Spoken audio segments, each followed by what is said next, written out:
బాగున్నావు వదినా? అవును, ఈ మధ్య బొత్తిగా నల్లపూసైపోయావు. అసలు కనిపించటమే లేదు. ఏదైనా ఊరెళ్ళావా? అయ్యో, నా బ్రతుక్కి అంత అదృష్టం కూడినా లేచిన దగ్గర నుంచి గుడిలో పట్ట ఎలకలాగా కొట్టుకుంటే కానీ అవ్వడం లేదు వదినా. అయ్యో, ఎదురు వచ్చిన ఒకటే కూలి, ఎవరికి నచ్చిన ఒకటే కూలి అన్నట్లు అన్ని పనులు ఇద్దరు చేసుకోకపోతే పనులు పెట్టుకోవచ్చు కదా వదినా. అయ్యో రాత ఉట్టి వెళ్ళలేనమ్మా. స్వర్గానికి ఎగిరినట్టు మాలాంటి మధ్య తరగతి వాళ్ళ సంపదానికి మన మనుషులలా వస్తారమ్మా. వెనకపోయి తీర్చానికి తగ్గించాలి, అందరూ ఒకే చోట కనిపించాలి.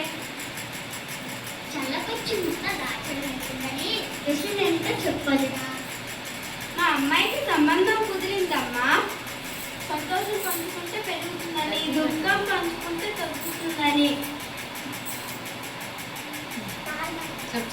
ఈ శుభవార్త మీ అందరితో పంచుకుందామని వచ్చానమ్మా. కట్నాలు ఏవైనా ఉన్నాయా వదినా? ఈ పులుసుతో ఈ ముద్ద దిగితే చాలని. కట్నాలని మేము ఎక్కడ ఇవ్వగలమమ్మా?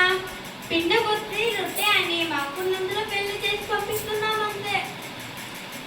అన్నీ ఉంటే కొంత బద్దలు కట్టచ్చని ఎందుక సాయం చేసే వాళ్ళెవరు లేనప్పుడు తప్పదు, పని మరి ఉన్నంతలోనే సర్దుకోవాలి. అవును, మనందరం అనుకోకుండా ప్లాస్టిక్ బిల్లు తెచ్చామే. అవును సుమి, గమనించనే లేదు. అవును, నేను వస్తున్నప్పుడు అనుకున్నాను ఈ ప్లాస్టిక్ వాడకం మానేద్దామని, కానీ వాడేస్తున్నా. అవునది నేను ఎప్పుడు అనుకుంటూనే ఉంటాను, కానీ మానలేకపోతున్నాను. అదేంటి, ఎందుకు మానేయటం? ఈ ప్లాస్టిక్ రాకముందు ఆ ఇత్తడి బిందెలు, స్టీల్ బిందెలు పోయలేకపోయే వాళ్ళ. ఇప్పుడు ఆ బాధే లేదు. నీళ్ళ బరువే కానీ బిందెల బరువు ఉండదు. ఏంటి మాట్లాడుతున్నారు వదిన? ప్లాస్టిక్ వాడకం ఎంత ప్రమాదం అదేంటి తెలుసా? ఎంత చెప్పినా అర్థమవుతుందా మీకు? ప్లాస్టిక్ ప్లేట్లు, ప్లాస్టిక్ గాజులు మనం వాడిన తర్వాత బయట పడేస్తాం, కానీ అవి మట్టిలో కలవకుండా భూమి త్వరలోకి వెళ్ళిపోతాయి. భూమి సారం కోల్పోయినట్టు చేస్తాయి. ఆ భూమిపై వేసిన పంటలు సారంగా పట్టు కోల్పోతాయి. ఏమో తల్లి, నాకు ఇవన్నీ తెలియవు. పెళ్ళినాన్న పెళ్ళిళ్ళకి ఫంక్షన్కి వస్త్రాకులే వేసుకునే వాళ్ళం. అవి మధ్య మధ్యలో చిరిగిపోయి రెండేసి ఆకులు వేసుకునే వాళ్ళం. కానీ ఇప్పుడు మాత్రం ప్లాస్టిక్ ప్లేట్లో భోజనం చేస్తే చిరిగిపోకుండా ఉంటున్నాయి. ప్రమాదం అదేంటి, ఎంతో ఉపయోగకర ప్రమాదం అంటున్నారేంటి? అంతేకాదునా, దీనివల్ల భూకంపాలు వచ్చే ప్రమాదం కూడా ఉందని శాస్త్రజ్ఞులు చెప్తున్నారు. అంతేకాదు, మనకి తెలియకుండానే మన రక్తంలోని హిమోగ్లోబిన్ పీల్చేస్తుంది ప్లాస్టిక్. కొన్ని సంవత్సరాలకు ఇక పంటలు పండగా ఇప్పుడు పంటలతో కలకలలాడే భూములన్నీ పచ్చదనం కోల్పోతాయి. వెలవెలబోయి బీడు భూములాగా తయారైపోతాయి.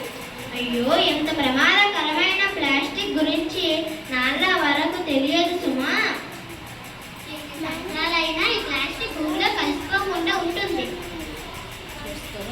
ఇంకేముంది, ఇదే పరిస్థితి కొనసాగితే ఈ సమాజంలో ఆకలి చావులు ఎక్కువైపోయి ఒక్క కాలానికి మొత్తం జనాభా నాశనం అవుతుంది. అప్పుడు మన జనాభాకి సరిపడిన ఆహార ధాన్యాలు పండగ కరువు వచ్చి చాలా మందికి తిండి కూడా దొరకని దుర్భర పరిస్థితి ఏర్పడే ప్రమాదం ఉంది. అవునది నాకు ఇప్పుడు తెలిసింది. ఇక్కడి నుంచి నేను ప్లాస్టిక్ వల్ల నాకు తెలిసిన వాళ్ళందరికీ ప్లాస్టిక్ వల్ల జరిగే ప్రమాదాలు వివరిస్తాను. అవును, మనందరం కలిసి ఇంకొంత మందికి అవగాహన కల్పించగలం. ఫోన్లండి వదిన, మీ ఇద్దరికి ప్లాస్టిక్ వాడటం పట్ల అవగాహన కలిగింది, సంతోషం. ఇక నుంచి ప్లాస్టిక్ వాడడం మానేస్తాను. ఈ రోజు నుండి మనం ప్లాస్టిక్ వాడమని ప్రమాణం చేద్దాం.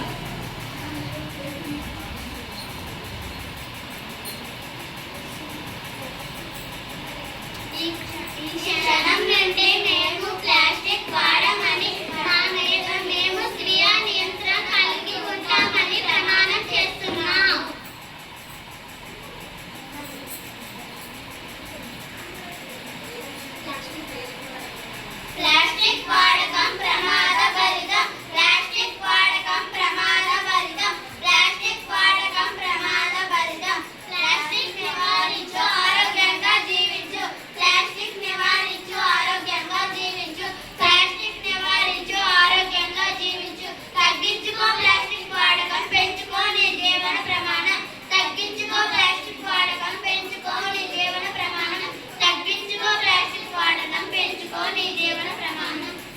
ధన్యవాదాలు.